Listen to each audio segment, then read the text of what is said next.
My brother secretly pawned our grandmother's irreplaceable family heirloom to fund his gambling addiction. I, a 34F, am still in shock as I type this. The family heirloom that my grandmother left specifically for me, a vintage sapphire necklace that has been passed down for generations, is gone. And my brother, 32M, is the one who took it. For context, my grandmother passed away 3 years ago. She was the matriarch of our family, a strong, loving woman who survived hardship I can barely imagine. The necklace was her most prized possession, a beautiful piece with a deep blue sapphire pendant surrounded by small diamonds on a white gold chain. It's not just the monetary value, though it's been appraised at around $15,000, it's what it represented. My grandmother escaped an oppressive regime with nothing but that necklace sewn into the lining of her coat. It represented survival, hope, and our family's resilience. In her will, she specifically left it to me, with the intention that I would pass it to my daughter someday. I don't have children yet, but my husband and I have been trying for the past year. My brother knew how much this meant to me. I kept the necklace in a small jewelry box in my bedroom. It wasn't in a safe because, well, I never thought I needed one in my own home. I would occasionally take it out, wear it for special family gatherings, then carefully put it back. The last time I checked on it was about 2 months ago. Last week, I received a call from a local pawn shop. The owner said someone had brought in my necklace, but something felt off to him because the person seemed desperate and was willing to accept far less than its value. He noticed my name and contact information engraved on the back of the pendant, something my grandmother had done years ago, and decided to reach out. My stomach dropped. I ran to my bedroom and checked the jewelry box. Empty. The pawn shop owner had fortunately held on to the necklace rather than reselling it, believing it might be stolen property. I immediately called my brother. We've always been close, or so I thought. He's the only other person who knew exactly where I kept the necklace. At first he denied everything, but when I told him about the pawn shop call, he broke down. Through tears, he confessed that he's been struggling with a gambling addiction for the past year. It started small, sports betting, a few poker games, but quickly spiraled out of control. He's in debt to some dangerous people, has maxed out credit cards, emptied his savings, and eventually resorted to stealing from me. He swore he was going to buy it back before I noticed. He promised he would pay me back somehow. He begged me not to tell our parents or the police. He cried like I've never seen him cry before, saying he knows he needs help. I still am, devastated. I retrieved the necklace from the pawn shop, had to pay $2,000 to get it back, which was what my brother had received for it, but I can't even look at it without feeling sick now. It's safely in a bank deposit box, but the damage is done. I told our parents I couldn't keep something this big from them. Dad wants to help my brother financially and get him into a treatment program. Mum is heartbroken but agrees. They're both urging me to forgive him, saying addiction is a disease and he wasn't himself when he did this, but part of me is so angry. This wasn't just any item, it was irreplaceable, meant for my future daughter, a connection to our heritage. He violated my trust in the worst way. And while I understand addiction is a serious problem, he made conscious choices along the way. He could have asked for help before it got to this point. Legally, I know I could press charges for theft. The pawn shop has records of him selling it, and I have the police report I filed when I thought it was stolen by an unknown person, before I knew it was him. But in our culture and community, family loyalty is paramount. Involving the legal system would mean permanently fracturing our family. I would likely be seen as the villain for not handling this in-house. My husband thinks I should make my brother sign a formal agreement to pay back what he owes me, the $2,000 I paid to the pawn shop, plus additional funds for the emotional damage. But my brother is completely broke. He lost his job 3 months ago due to his erratic behavior, another thing he hid from the family. Some friends say I need to set firm boundaries, no contact until he's been in recovery for at least a year, plus complete repayment. Others say addiction requires compassion and support, not punishment. I'm torn between my love for my brother and my sense of betrayal, between what might help him recover and what I need for my own healing, between family loyalty and personal boundaries. What would you do in my position? Has anyone been through something similar, either as the person who was stolen from or as someone who hit rock bottom with addiction? I'm desperate for perspective here. Update 1. Thank you for all your comments. I've spent the day reading them and talking with my husband.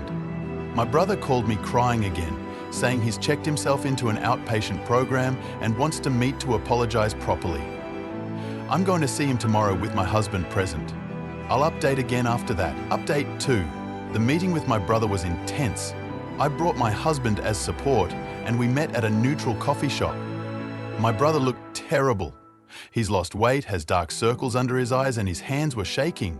He brought paperwork showing he's enrolled in a gambling addiction treatment program that includes therapy sessions 3 times a week. He admitted everything, how it started as just occasional betting on sports games with colleagues about a year ago, then escalated to online poker, casino visits, and eventually high-interest loans from predatory lenders. He said he's about $30,000 0 cents in debt altogether, not including what he owes me. The part that hit me hardest was when he described the day he took the necklace. He said he came over for our usual Sunday dinner, excused himself to use the bathroom upstairs, and made a detour to my bedroom. He knew exactly where I kept it. He said he told himself he would win big that night and return it before I even noticed, that it was just borrowing. Of course, he lost everything instead. I asked him why he didn't come to any of us for help before it got to this point. He said shame kept him silent. He didn't want to disappoint our parents or me. He's always been the successful one, the one with the good job and seemingly perfect life. The gambling started during a difficult period at work and just spiraled from there. I told him how deeply he betrayed my trust, how the necklace was meant for my future daughter and represented our family's history. I showed him pictures of Grandma wearing it, reminded him of her stories about escaping with nothing but that necklace. He couldn't even look at the photos, just kept crying. We've agreed on the following. 1. He will continue his treatment program and provide me with documentation of attendance. 2. He's signed a formal agreement to repay the $2,000, with monthly payments starting once he finds employment. 3. He's agreed to weekly check-ins with our parents to prevent isolation. 4. No access to my home without me present until trust is rebuilt. 5. He's installing gambling blocking software on all his devices and giving our dad access to his financial accounts temporarily. I haven't fully forgiven him yet, but I'm willing to give him a chance to earn back trust. The necklace will stay in the safety deposit box for now. I'm looking into family therapy options for all of us, as this has clearly revealed some deeper issues in how we communicate and handle problems. Update 3. It's been a week since my confrontation with my brother. He's attended all his scheduled therapy sessions and has a job interview tomorrow. Our parents have been checking in with him daily and he's staying with them temporarily while he gets back on his feet. I'm still processing my feelings about all this. Some days I feel compassionate toward him, recognizing the depths of addiction. Other days the anger returns full force. My therapist says this is normal and healing isn't linear. One thing that's been helpful is that I've connected with a support group for families of gambling addicts. It's been eye-opening to hear similar stories and learn about how this addiction works. I had no idea how powerful these addictive behaviors can be, how they literally rewire the brain. It doesn't excuse what he did, but it helps me understand it wasn't simply a moral failing or lack of love for me. I've also been reflecting on our family dynamics. We've always presented this perfect image to the outside world while struggling to communicate honestly about problems. My brother felt he couldn't admit to struggling because it didn't fit our family narrative. I'm determined to break this cycle. The necklace itself, I've decided to have the safety deposit box arrangement continue indefinitely. The emotional association is too tainted right now. Maybe someday I'll feel differently, but for now, knowing it's secure is enough. I'll continue to update as things develop, but I wanted to thank everyone who offered advice and shared their own experiences. This has been one of the hardest things our family has faced, but I'm cautiously hopeful we can emerge stronger. Final thoughts. I believe in my brother's capacity to change, but I also realize now that supporting his recovery doesn't mean ignoring my own boundaries. Trust is earned, not automatically granted because of family ties. And while I'm choosing to help him through this rather than pursue legal consequences, that doesn't make me weak or a pushover. It's a conscious choice I'm making with clear expectations and conditions. For those suggesting I should just cut him off entirely, I understand where you're coming from, but addiction is complicated. It doesn't excuse his actions, but it does explain them. I believe he deserves one chance at redemption, though I won't give him unlimited opportunities to hurt me again. For those suggesting I should pretend it never happened and move on, that's not realistic or healthy.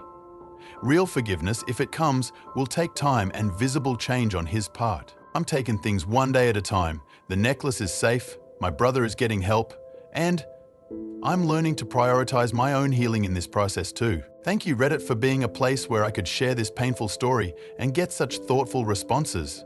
It's meant more than you know. I read my 3 months later. I wanted to come back and share how things have progressed since my original post. So much has happened that I felt I owed you all an update after the support you showed me. My brother has now been in recovery for 3 months. It hasn't been a perfectly smooth journey. He's had 2 minor relapses where he placed small bets online, but each time he immediately told his sponsor and our parents instead of hiding it. His therapist says this transparency is actually a sign of progress. He found a job at a warehouse about 6 weeks ago and has made his first 2 repayments to me, small but consistent. The biggest change has been in our family's communication. We've been attending family therapy together twice a month, which has been both painful and healing. Our parents have had to confront their own tendencies to sweep problems under the rug and maintain appearances at all costs. My father admitted he had his own gambling issues when he was younger that he never told us about, which might partially explain why he was so quick to forgive my brother. As for me, I found out I'm pregnant. It's early days, just 10 weeks, but the timing feels significant. I'm carrying what could be my grandmother's great-granddaughter, the future recipient of the necklace. This pregnancy has brought up complicated emotions about family legacy and what I want to pass down beyond just physical heirlooms. Last weekend, I finally took the necklace out of the safety deposit box. I didn't wear it, just held it and really looked at it. My grandmother survived unimaginable hardship and still managed to preserve not just this piece of jewelry, but the love and resilience it represents. If she could forgive those who wronged her and rebuild her life, perhaps I can find a way forward too. My brother and I met alone for coffee for the first time since everything happened. He's gained some weight back, looks healthier. When I told him about the pregnancy, he cried. But these were different tears than before. He asked if someday he could be part of his niece or nephew's life. I told him that would depend on his continued recovery and rebuilding of trust, but that the door wasn't closed. We talked about Grandma, about how she used to say that family doesn't mean blindly accepting harmful behavior, but rather holding each other accountable from a place of love. My brother shared that in therapy, he's been working through childhood issues I never knew about, feelings of inadequacy, of never measuring up to expectations. It doesn't excuse what he did, but it helps me understand him better. I've learned that recovery, his from gambling, mine from betrayal, isn't a straight line. There are good days and bad days. Sometimes I still get angry when I think about how he violated my trust. Other times, I feel genuine hope seeing his efforts to change. The most important lesson I've learned is that forgiveness isn't a single moment, but a process. It doesn't mean forgetting or pretending the hurt never happened. It means choosing, day by day, to not let resentment dictate my life. Some days I'm better at this than others. For those of you dealing with a loved one's addiction, setting boundaries isn't selfish. It's necessary for everyone's healing. My brother actually thanked me recently for not enabling him, for holding him accountable while still offering support for his recovery. To the Redditor who suggested I create a new meaning for the necklace by wearing it to significant family healing moments, I'm considering wearing it when we find out the baby's gender. A small step toward reclaiming its significance. I don't know what the future holds. Recovery is fragile, trust rebuilds slowly, and family dynamics don't change overnight. But I'm cautiously optimistic. The necklace that my grandmother carried across borders as a symbol of hope now represents something new to me. The possibility that broken things can be mended, even if the cracks remain visible. Thank you again for all your support. This community helped me through one of the darkest periods of my life, and I'm deeply grateful. Edited to answer some common questions in the comments. 1. Yes, my brother is still attending GA meetings 3x weekly alongside his therapy. 2. We did create a formal repayment plan with a reasonable timeline, 5 years. 3. The dangerous people he owed money to were paid off with a loan from our parents with strict conditions attached. 4. I did change where I keep valuable items and installed a small home security system. 5.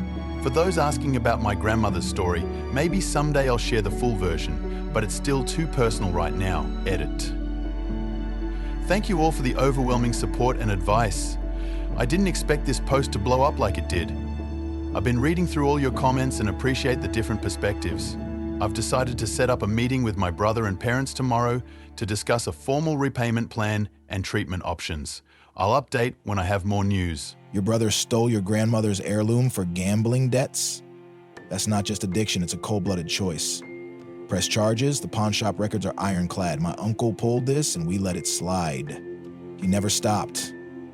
You're way too soft. He needs a courtroom, not a pat on the back, to face what he did. Addiction's real, but it doesn't erase accountability. He picked slots over family. Make him pay. My heart's breaking for you. This is pure devastation.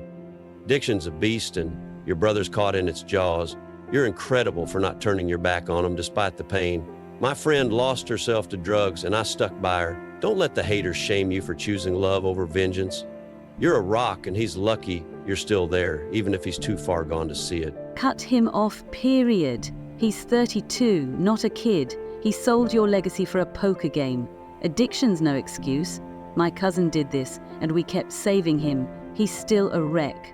Block his number, protect yourself, or he'll drag you down. You're not his mum. Let him crash and burn. I've been an addict. Gambling took my life apart. Shame kept me quiet, just like him. You're a hero for setting boundaries while helping. Recovery is brutal, but he's trying. My sister's tough love pulled me through. Stick to your plan. He's damn lucky you haven't given up on him yet. Keep this in the family, like your parents say. Going public shames everyone, not just him. My dad sold our heirlooms, and we were pissed, but we dealt with it quietly. He's blood, and that necklace doesn't change that. Forgive him. Don't break your kin apart. Sue him for every penny. He is a grown man who chose slots over family. My roommate stole from me, and court was the only way. Don't let family guilt you. Betrayal's betrayal. Make him pay, or he'll do it again. You're not his doormat. I feel your rage. That necklace was sacred. My cousin gambled our trust away too. You're not wrong to want justice, but helping him shows strength. Make him repay every cent. But don't give up yet. Tough love worked for my cousin. He's clean now. This family loyalty nonsense is why he's a mess. Your culture's obsession with silence enables him. He pawned your history. Call the cops. My aunt tried keep it quiet with her kid. He's in prison now. Act before he ruins you more. Don't be a pushover. You're pregnant, he's trying to change. Give him a chance. The necklace hurts, but his life's worth more. My dad was an addict. Forgiving him healed us. Set strict rules, but don't shut him out. You're tougher than this pain, and your baby needs family. He's not sorry, just caught. Addiction's a sob story to dodge blame. My sister stole from me. Same excuses. Cut him off, lock your doors, and let him rot. He'll sell your soul next if you don't. Save yourself from his lies. You've got a slam dunk case, pawn shop receipt, his confession. I'm a paralegal. Courts love this. My friend sued his dad over stolen savings and won. Don't let family guilt stop you. Justice beats therapy for accountability. File now. Make him face the music. I'd be livid. That necklace was your daughter's birthright. You're right to feel betrayed, but helping him shows you're bigger. My sister stole from me, drugs, not bets, and I gave her one shot. She's clean now. Hold him accountable. Don't give up yet. He's a leech. Addiction doesn't make you pawn your sister's heirloom. Selfishness does. My ex-friend did this. I cut him off. Disown him or he'll bleed you dry. You're not his mom. Let him hit bottom and deal with the fallout. My brother was an addict, substances, not gambling, it's hell, but he's clean now because we didn't quit. Your brother's trying. That's something. Set iron boundaries, make him pay, but don't lose him. You'll regret it if he turns it around. Pawn his stuff to get even, eye for an eye. He's a snake who'd sell you out again. My dad was like this. I walked away at 18. Burn the bridges, trash his excuses, and save yourself from this mess. Family is nothing when it's this toxic.